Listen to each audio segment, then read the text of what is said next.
ಶ್ರೀ ಹರಿವಾಯುಗುರುಭ್ಯೋ ನಮಃ. ಓಂ ವಂದೇ ವಿಷ್ಣುಂ ನಮಾಮಿ ಶ್ರಿಯಮಥ ಚ ಭುವಂ ಬ್ರಹ್ಮವಾಯೂ ಚ ವಂದೇ ಗಾಯತ್ರೀಂ ಭಾರತೀಂ ತಾಮಪಿ ಗರುಡಮನಂತಂ ಭಜೆ ರುದ್ರದೇವಂ ದೇವೀಂ ವಂದೇ ಸುಪರ್ಣಿ ಮಹಿಪತಿದಯಿತಾಂ ವಾರುಣೀಮಪ್ಯುಮಾಂ ತಾಂ ಇಂದ್ರಾದೀನ್ ಕಾಮಮುಖ್ಯಾನಪಿ ಸಕಲಸುರಾನ್ ತದ್ಗುರೂನ್ಮದ್ಗುರೂಂಶ್ಚ ಅಭ್ರಮಂ ಭಂಗರಹಿತಂ ಅಜಡಂ ವಿಮಲಂ ಸದಾ ಆನಂದತೀರ್ಥಮತುಲಂ ಭಜೆ ತಾಪತ್ರಯಾಪಹಂ. ಪೂಜ್ಯಾಯ ರಾಘವೇಂದ್ರಾಯ ಸತ್ಯಧರ್ಮರತಾಯ ಚ ಭಜತಾಂ ಕಲ್ಪವೃಕ್ಷಾಯ ನಮತಾಂ ಕಾಮಧೇನವೇ. ಪೃಥ್ವೀಮಂಡಲಮಧ್ಯಸ್ಥಾಃ ಪೂರ್ಣಬೋಧಮತಾನುಗಾಃ ವೈಷ್ಣವಾಃ ವಿಷ್ಣುಹೃದಯಾಃ ತಾನ್ ನಮಸ್ಯೇ ಗುರೂನ್ ಮಮ. ಆಪಾದಮೌಳಿಪರ್ಯಂತಂ ಗುರೂಣಾಮಾಕೃತಿಂ ಸ್ಮರೇತ್ ತೇನ ವಿಘ್ನಾಃ ಪ್ರಣಶ್ಯಂತಿ ಸಿದ್ಧ್ಯಂತಿ ಚ ಮನೋರಥಾಃ. ಶ್ರೀ ವಿದ್ಯಾಸಾಗರ ಮಾಧವತೀರ್ಥಗುರುಭ್ಯೋ ನಮಃ. ಹರಿ ಓಂ. ಲೌಕಿಕ ವೈದಿಕ ಭೇದ ಭಿನ್ನ ವರ್ಣಾತ್ಮಕ ಧ್ವನ್ಯಾತ್ಮಕ ಅಶೇಷ ಶಬ್ದಾರ್ಥ ಋಗಾದಿ ಸರ್ವವೇದಾರ್ಥ ವಿಷ್ಣು ಮಂತ್ರಾರ್ಥ ಪುರುಷ ಸೂಕ್ತಾರ್ಥ ಗಾಯತ್ರ್ಯರ್ಥ ವಾಸುದೇವ ದ್ವಾದಶಾಕ್ಷರ ಮಂತ್ರಾಂತರ್ಗತ ಆದ್ಯ ಅಷ್ಟಾಕ್ಷರಾರ್ಥ ಶ್ರೀಮನ್ನಾರಾಯಣ ಅಷ್ಟಾಕ್ಷರ ಮಂತ್ರಾರ್ಥ ವಾಸುದೇವ ದ್ವಾದಶಾಕ್ಷರ ಮಂತ್ರಾಂತರ್ಗತ ಅಂತ್ಯ ಚತುರಕ್ಷರಾರ್ಥ ವ್ಯಾಹೃತ್ಯರ್ಥ ಮಾತೃಕಾ ಮಂತ್ರಾರ್ಥ ಪ್ರಣವೋಪಾಸಕಾನಾಂ ಪಾಪಾವಿದ್ಧ ದೈತ್ಯಪೂಗಾವಿದ್ಧ ಶ್ರೀ ವಿಷ್ಣು ಭಕ್ತ್ಯಾದ್ಯನಂತ ಗುಣಪರಿಪೂರ್ಣ ರಮಾ ವ್ಯತಿರಿಕ್ತ ಪೂರ್ವ ಪ್ರಸಿದ್ಧ ವ್ಯತಿರಿಕ್ತ ಅನಂತ ವೇದ ಪ್ರತಿಪಾದ್ಯ ಮುಖ್ಯತಮ ಅನಂತ ಜೀವ ನಿಯಾಮಕ ಅನಂತ ರೂಪ ಭಗವತ್ ಕಾರ್ಯ ಸಾಧಕ ಪರಮದಯಾಲು ಕ್ಷಮಾ ಸಮುದ್ರ ಭಕ್ತವತ್ಸಲ ಭಕ್ತಾಪರಾಧ ಸಹಿಷ್ಣು ಶ್ರೀ ಮುಖ್ಯ ಪ್ರಾಣಾವತಾರ ಭೂತಾನಾಂ. ಪ್ರಾತಃ ಸಂಕಲ್ಪ ಗದ್ಯ ಪ್ರವಚನದಲ್ಲಿ ನಿನ್ನೆಯ ದಿನ ಅನಂತ ಜೀವ ನಿಯಾಮಕ ಎಂಬುವ ಪ್ರಮೇಯವನ್ನು ಹೇಳಿಕೊಂಡಿದ್ದಾಗಿದೆ. ವಾಯುದೇವರು ಅನಂತ ಜೀವರ ನಿಯಾಮಕರಾಗಿದ್ದಾರೆ ಅಂತ. ಇನ್ನು ಅನಂತರೂಪ ಭಗವತ್ ಕಾರ್ಯ ಸಾಧಕ ಎಂಬುವ ಪ್ರಮೇಯವನ್ನು ಇವತ್ತು ಹೇಳಿಕೊಳ್ಳೋಣ. ಪಂಚಭೇದಾತ್ಮಕ ಪ್ರಪಂಚಕ್ಕೆ ಪಂಚರೂಪಾತ್ಮಕನೇ ದೈವಕ. ಪ್ರಕೃಷ್ಟವಾಗಿ ಪಂಚಭೇದಯುಕ್ತವಾದ ಈ ಪ್ರಪಂಚದ ಕಾರ್ಯವನ್ನು ಪ್ರಪಂಚದ ವ್ಯಾಪಾರವನ್ನು ಮಾಡುವುದಕ್ಕಾಗಿ ಭಗವಂತ ಅನಿರುದ್ಧ ಪ್ರದ್ಯುಮ್ನ ಸಂಕರ್ಷಣ ವಾಸುದೇವ ನಾರಾಯಣ ರೂಪಗಳನ್ನು ಧರಿಸುವುದೇ ಅಲ್ಲದೆ ಅನಂತಾನಂತ ರೂಪಗಳನ್ನು ಧರಿಸಿ ಅನಂತಾನಂತ ಜೀವರಿಂದ ಕೂಡಿಕೊಂಡಿರುವ ಚೇತನಾತ್ಮಕವಾದ ಈ ಜಗದ್ವ್ಯಾಪಾರವನ್ನು ನಡೆಸುತ್ತಾನೆ ಭಗವಂತ. ಭಗವಂತನು ರಾಮಕೃಷ್ಣಾದಿ ರೂಪಗಳನ್ನು ಧರಿಸಿದಾಗ ವಾಯುದೇವರು ಕೂಡ ಹನುಮದಾದಿ ರೂಪಗಳನ್ನು ಧರಿಸಿ ಭಗವಂತನ ಕಾರ್ಯವನ್ನು ಸಾಧಿಸ್ತಾರೆ. ಪ್ರಥಮೋ ಹನುಮನ್ನಾಮ ದ್ವಿತೀಯೋ ಭೀಮ ಏವ ಚ ಪೂರ್ಣಪ್ರಜ್ಞಸ್ತೃತೀಯಸ್ತು ಭಗವತ್ ಕಾರ್ಯ ಸಾಧಕ ಅಂತ. ರಾಮಕೃಷ್ಣ ವೇದವ್ಯಾಸರ ಸೇವೆಯನ್ನು ಹನುಮ ಭೀಮ ಮಧ್ವಾಚಾರ್ಯರಾಗಿ ವಾಯುದೇವರು ಅವತಾರ ಮಾಡಿ ಅನಿತರಸಾಧಾರಣವಾಗಿ ಭಗವಂತನ ಕಾರ್ಯವನ್ನು ಸಾಧಿಸಿದ್ದಾರೆ. ಅಷ್ಟೇನಾ ಅಂದರೆ ಅಷ್ಟೇ ಅಲ್ಲ. ಭಗವಂತನು ಜಗತ್ತಿನ ಸೃಷ್ಟ್ಯಾದಿ ಅಷ್ಟಕಾರ್ಯಗಳನ್ನು ಮಾಡ್ತಾನೆ. ಓಂ ಜನ್ಮಾದ್ಯಸ್ಯ ಯತಃ ಓಂ ಎಂಬುವ ಸೂತ್ರ ಹೇಳುತ್ತೆ. ಈ ಜಗತ್ತಿನ ಸೃಷ್ಟಿ ಸ್ಥಿತಿ ಸಂಹಾರ ನಿಯಮನ ಬಂಧ ಜ್ಞಾನ ಅಜ್ಞಾನ ಮೋಕ್ಷ ಎಂಬ 8 ಕಾರ್ಯಗಳನ್ನು ಭಗವಂತ ಸ್ವತಂತ್ರನಾಗಿ ಒಬ್ಬರ ಅಪೇಕ್ಷೆ ಇಲ್ಲದೆ ಸಹಾಯವಿಲ್ಲದೆ ಮಾಡ್ತಾನೆ. ಆದರೆ ಆ 8 ಕಾರ್ಯಗಳನ್ನು ವಾಯುದೇವರ ಮೂಲಕವೇ ಭಗವಂತ ಮಾಡಿಸ್ತಾನೆ, ಭಗವಂತ ನಿರ್ವಹಿಸುತ್ತಾನೆ. ಭಗವಂತನು ಸ್ವತಂತ್ರವಾಗಿ ತಾನು ಮಾಡುವವನಾದರೂ ಕೂಡ ಜೀವೋತ್ತಮರಾದ ವಾಯುದೇವರಿಗೆ ಆ ಹೆಗ್ಗಳಿಕೆ, ಆ ದೊಡ್ಡಸ್ತಿಕೆಯನ್ನು, ಆ ಒಂದು ಸ್ಥಾನವನ್ನು ಭಗವಂತ ಕೊಟ್ಟು ತನ್ನ ಎಲ್ಲ ಕಾರ್ಯಗಳಲ್ಲಿ, ಈ 8 ಕಾರ್ಯಗಳಲ್ಲಿ ಅಂದರೆ ತನ್ನ ಅನಂತ ರೂಪಗಳಿಂದ ತನ್ನ ಅನಂತ ಕಾರ್ಯಗಳಲ್ಲಿ ವಾಯುದೇವರು ಸೇವೆ ಮಾಡುವಂತೆ ಆ ಕಾರ್ಯಗಳನ್ನು ಸಾಧಿಸುವುದಕ್ಕಾಗಿ ವಾಯುದೇವರನ್ನು ತಾವು ಆಯ್ಕೆ ಮಾಡಿಕೊಂಡು ವಾಯುದೇವರ ದ್ವಾರ ಆ ಕಾರ್ಯಗಳನ್ನು ಮಾಡಿಸುತ್ತಾರೆ. ಅದಕ್ಕೆ ಅನಂತರೂಪ ಭಗವತ್ ಕಾರ್ಯ ಸಾಧಕ ಅಂತ ವಾಯುದೇವರನ್ನು ರಾಯರು ಹೇಳ್ತಾರೆ. ಈ ಜಗತ್ತಿನಲ್ಲಿ ಹುಲ್ಲು ಕಡ್ಡಿಯೂ ಕೂಡ ಭಗವಂತನ ಪ್ರಮೇಯವಿಲ್ಲದೆ ಅಲುಗಾಡದು. ತೇನ ವಿನಾ ತೃಣಮಪಿ ನ ಚಲತಿ ಎಂದು ಶ್ರುತಿ ಹೇಳುತ್ತೆ. ಹೀಗಿರುವಾಗ ಈ ಜಗತ್ತಿನಲ್ಲಿರುವ ಪ್ರತಿಯೊಂದು ಎಲ್ಲ ಜೀವರಿಂದ ನಡೆಯುವ ಕ್ರಿಯೆಗಳು ಎಲ್ಲವೂ ಕೂಡ ಭಗವಂತನ ಅಧೀನವಾಗಿದ್ದು ಮುಖ್ಯಪ್ರಾಣರ ದ್ವಾರ ಭಗವಂತ ಈ ಅನಂತ ಜೀವರ ಕಾರ್ಯಗಳನ್ನೆಲ್ಲವನ್ನೂ ಮಾಡಿಸುತ್ತಾನೆ. ಇಂತಹ ಭಗವಂತನ ಕಾರ್ಯ ಸಾಧಿಸುವಂತಹ, ಭಗವಂತನ ಕಾರ್ಯ ಸಾಧಕತ್ವ ಎಂಬುವಂತಹ ಅದ್ಭುತವಾದ ಕಾರ್ಯ ಇನ್ನು ಬೇರೆ ಯಾರಿಗೂ ಸಾಧ್ಯವಿಲ್ಲ.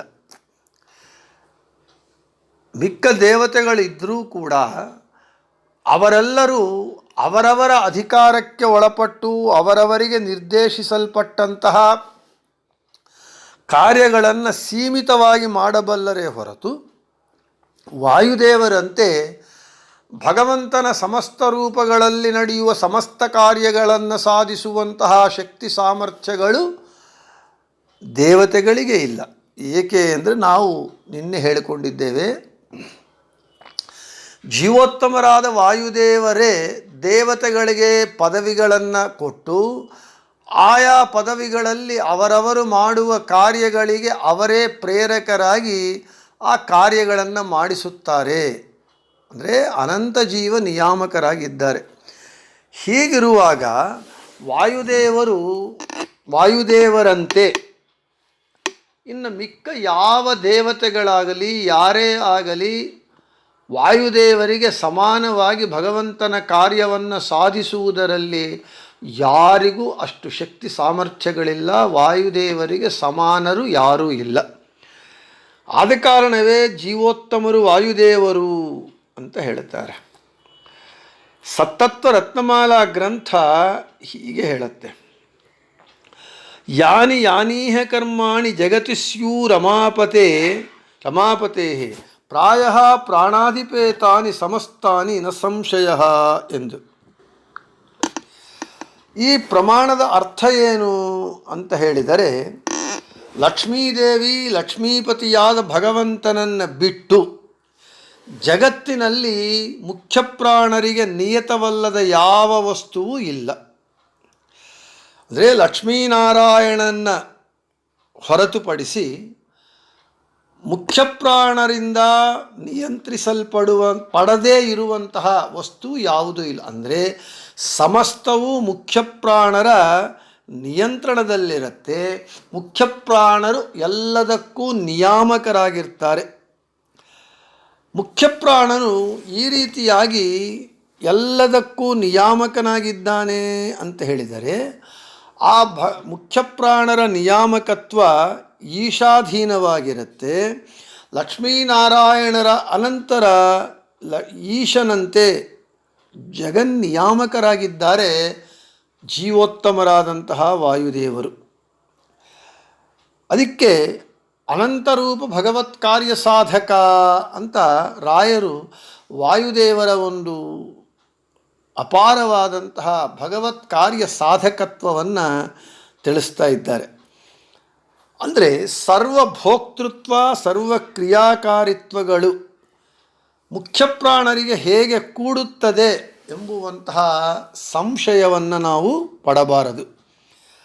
ಯಾಕೆ ಅಂತ ಹೇಳಿದರೆ, ಮುಖ್ಯಪ್ರಾಣರ ಒಂದು ಸರ್ವ ನಿಯಾಮಕತ್ವ ಭಗವಂತನ ಅಧೀನಕ್ಕೆ ಒಳಪಟ್ಟು ಭಗವಂತನ ಈಶಿತ್ವಕ್ಕೆ ಒಳಪಟ್ಟೇ ಇದೆ. ಭಗವಂತನ ಅನುಗ್ರಹದಿಂದ ಆ ಸರ್ವ ನಿಯಾಮಕತ್ವ ಮುಖ್ಯಪ್ರಾಣರಿಗೆ ಇದೆ.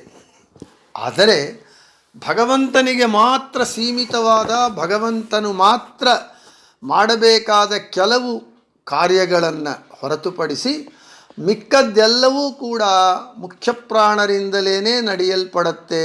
ಮುಖ್ಯಪ್ರಾಣರೇ ನಿಯಾಮಕರಾಗಿರ್ತಾರೆ, ಮುಖ್ಯಪ್ರಾಣರ ನಿಯಂತ್ರಣದಲ್ಲಿಯೇ ಇರುತ್ತೆ. ಅದಕ್ಕೆ ಪ್ರಾಯ ಪ್ರಾಣಾಧಿಪೇತಾನಿ ಸಮಸ್ತಾನಿ ನ ಸಂಶಯ ಅಂತ ಪ್ರಮಾಣದಲ್ಲಿ ಪ್ರಾಯ ಎಂಬ ಒಂದು ಶಬ್ದವು ಹಾಕಲ್ಪಟ್ಟಿದೆ. ಅಂದರೆ ಪ್ರಾಯ ಅಂದರೆ ಅಫ್ಕೋರ್ಸ್ ಅಂಥೇಳಿ. ಇನ್ನು ಭಗವಂತನಿಂದ ಮಾತ್ರ, ಭಗವಂತನಿಗೆ ಸೀಮಿತವಾದ ಕೆಲವು ಕಾರ್ಯಗಳು. ಉದಾಹರಣೆಗೆ ರಾವಣನ ಸಂಹಾರ. ರಾವಣನ ಸಂಹರಿಸುವುದಕ್ಕಾಗಿಯೇ ಭಗವಂತ ರಾಮನಾಗಿ ಅವತಾರ ಮಾಡಿದ್ದಾನೆ. ರಾವಣಾಸುರ ರಾಮನಿಂದ ಮಾತ್ರ ಸಂಹರಿಸಲ್ಪಡಬೇಕು. ಸುಂದರಕಾಂಡ ಕಥೆಯನ್ನು ವಾದಿರಾಜರು ನಿರೂಪಣೆ ಮಾಡ್ತಾ ಎಷ್ಟು ಸಾಹಸವಂತ ಹನುಮಂತ ಅಂಥೇಳಿ ಆ ದೇವರ ನಾಮದಲ್ಲಿ ಸ್ಪಷ್ಟವಾಗಿ ಹೇಳ್ತಾರೆ.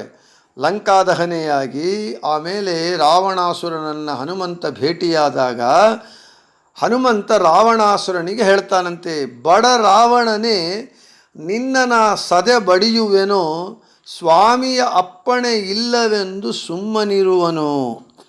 ಹೇ ಬಡ ರಾವಣನೇ ಅಂದರೆ ಬಡಪಾಯಿ, ಹೇ ರಾವಣ ಅಂತ ರಾವಣಾಸುರನನ್ನು ತೆಗೆದುಹಾಕ್ಬಿಡ್ತಾರೆ ಒಂದು ಕಸದ ಕಡ್ಡಿಯಂತೆ.